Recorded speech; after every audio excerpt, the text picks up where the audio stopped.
Katanya anti kapitalis, kok masih pakai iPhone? Seolah kesadaran harus steril dari kenyataan.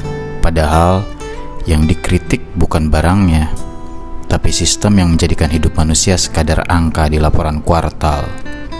Menolak kapitalisme bukan berarti hidup di goa, tapi menyadari bahwa dunia ini tidak adil dan memilih untuk tidak menganggapnya biasa. Kalau demo jangan anarkis dong. Seolah setiap batu yang dilempar otomatis berarti tak ada cita-cita. Padahal anarkisme bukan tentang merusak, tapi tentang menolak hierarki yang menindas dan menata dunia tanpa perlu tuan di atas kepala. Yang merusak justru seringkali berdasi, mengatur dari jauh, dan pulang ke rumah dengan tangan bersih. Pakai logika dong mas. Biasanya kalimat ini muncul bukan untuk membuka ruang, tapi menutupnya.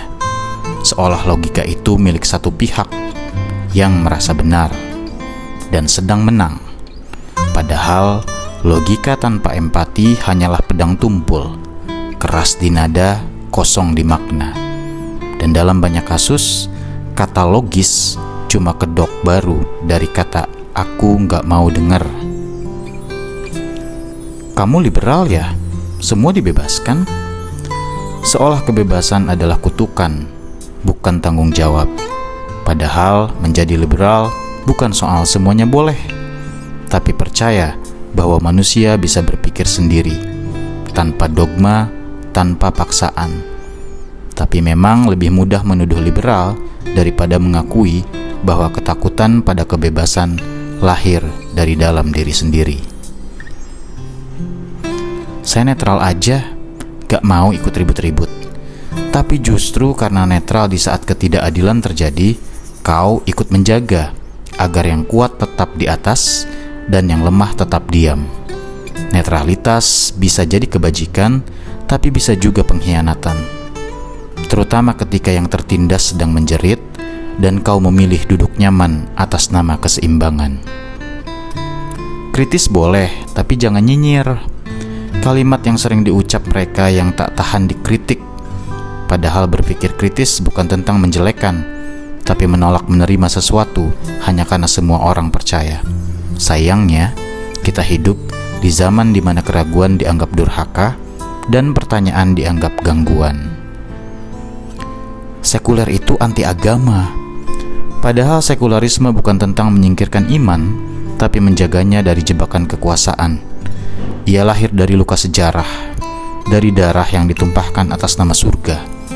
Tapi sebagian masih lebih suka menyatukan mimbar dengan palu hukum dan menyebutnya tatanan ilahi. Wah, ateis kamu ya? Seolah ateis itu virus, bukan pilihan batin. Padahal yang paling sering bicara atas nama Tuhan juga yang paling rajin menghina ciptaannya. Keimanan bukan di mulut, dan kekosongan bukan monopoli siapa-siapa. Kadang, orang yang tak percaya pada Tuhan justru lebih takut berbuat jahat daripada yang mengaku utusannya. Kamu terlalu idealis, Bung. Padahal mungkin yang dimaksud, kamu terlalu jujur untuk diajak kompromi. Idealis bukan berarti tak realistis, tapi masih berani percaya ada cara hidup yang tak menginjak orang lain. Kalau kamu disebut terlalu idealis, mungkin mereka hanya takut kamu terlalu susah dibeli. Itu mah utopis.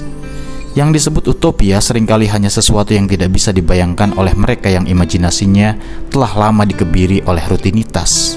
Dunia ini dulu pun pernah tak terbayangkan. Air di botol, cahaya dari saklar, dan sekolah tanpa buku. Tapi hari ini jadi biasa saja.